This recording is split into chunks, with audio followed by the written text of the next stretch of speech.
Hello viewers, బాగున్నారా? అందరికీ ముందుగా స్వాతంత్ర దినోత్సవ శుభాకాంక్షలు. Happy independence day to all my Indians.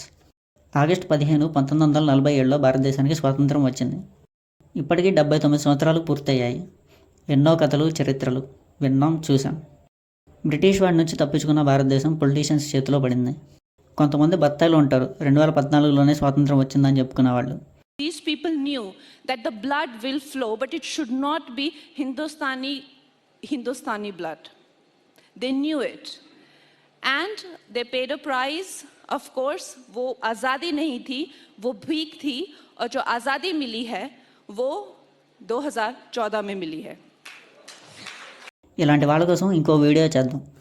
అయితే క్రైస్తవులకి, నేను క్రైస్తవుడినే, క్రైస్తవులకి భారతదేశానికి సంబంధమే లేదు అనే సచ్చు సన్నాసులు, అంటే ముఖ్యంగా మిడ్నైట్ అమ్మాయిలకు ఫోన్ చేసి కిచిడీని తిరిగేసి డిచికీ చేసే ఇలాంటి దవడగాళ్ళకే ఈ వీడియో అంకితం.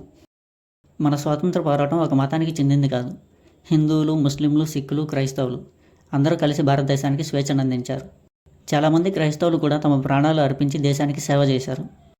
గాంధీజీతో కలిసి ఉప్పు సత్యాగ్రహంలో పాల్గొన్న క్రైస్తవుడు టైటస్ జీ.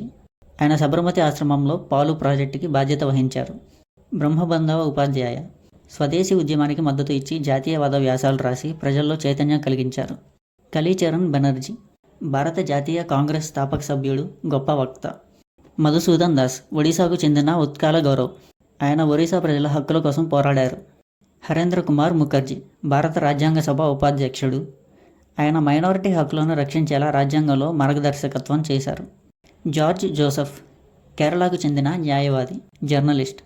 ఆయన అన్నీ బేసెంట్ హోమ్ రూల్ ఉద్యమంలో, గాంధీజీ యొక్క అసహకార ఉద్యమంలో కీలక పాత్ర పోషించారు. రెవరెండ్ సివి జార్జ్ స్వాతంత్ర సమరయోధుడిగా గుర్తింపు పొందిన పాస్టర్. ఆయన జైలులో 1 సంవత్సరం శిక్ష అనుభవించారు. ఓసి చాకో సుభాష్ చంద్రబోస్ ఐఎన్ఏలో సభ్యుడు.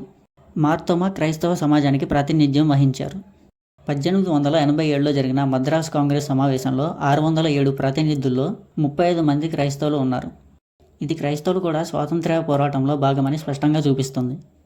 కాబట్టి క్రైస్తవులు భారతదేశానికి శత్రువులు కాదు, వారు స్వాతంత్రానికి సహచరులు, దేశానికి సేవకులు. ఇప్పటికైనా అర్థమైందా గుండు?